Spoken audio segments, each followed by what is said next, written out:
வங்கக்கடல் கடைந்த மாதவனை கேசவனை திங்கள் திருமுகத்து சேயிழையார் செந்நிறைஞ்சி அங்கப்பறை கொண்ட வாத்தை அணிபுதுவை பைங்கமலத்தன் தெரியல் பட்டரபிரான் கோதை சொன்னா செங்கத்தமிழ் மாலை 30 தப்பாமே இங்கு இப்பரசிறை பார் 2 மால்வரை தோள் செங்கல் திருமுகத்து செல்வத் திருமாலால் எங்கும் திருவருள் பெத்து ఇంబురువరెంబావాయ్.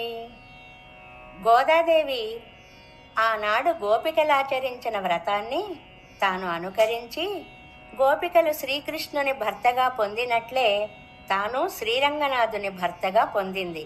గోదా శ్రీరంగనాథుల కళ్యాణం జరిగిన పవిత్రమైన రోజు భోగి పండుగగా రూపుదాల్చింది. ఈ వ్రత ఫలితాన్ని ఆండాళ్ తల్లి చివరి పాసురంలో ఇలా అనుగ్రహించింది. ఓడలతో నిండిన క్షీర సముద్రాన్ని మధింపచేసి లక్ష్మీదేవిని పొందిన మాధవుడు బ్రహ్మ రుద్రాదులకు కూడా నిర్వాహకుడు. ఆనాడు రేపల్లెలో గోపికలు సర్వాలంకరణ భూషితలై స్వామికి మంగళం పాడి లోకం కోసం పరా అనే వాద్యాన్ని, తమ కోసం భగవద్ దాస్యాన్ని కోరి సాధించారు. ఈనాడు గోదాదేవి లోకానికే ఆభరణమైన శ్రీవిల్లుబుత్తూరిలో తులసి మాలాలంకృతులైన శ్రీ భట్టనాథుల పుత్రికగా గోదాదేవిగా అవతరించి 30 పాసురాలు తమిళ భాషలో మనకి అనుగ్రహించింది. ఈ పాసురాలు 30. వీటిని వరుసగా చదివిన వారు చతుర్భుజుడైన లక్ష్మీ విశిష్టుడైన శ్రీమన్నారాయణుని దివ్య కటాక్షాన్ని పొంది ఆనందిస్తారు.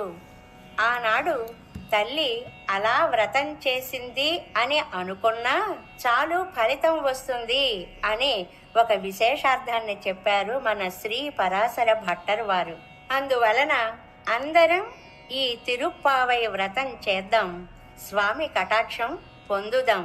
స్వోచ్చిష్టమాలిక బంధగంధ బంధుర జిష్ణవే విష్ణు చిత్త తనూజాయై గోదాయై నిత్యమంగళం మాదృశా కించన త్రాణబద్ధ కంకణ పాణయే విష్ణు చిత్త తనూజాయై గోదాయై నిత్యమంగళం. సర్వం శ్రీకృష్ణార్పణమస్తు.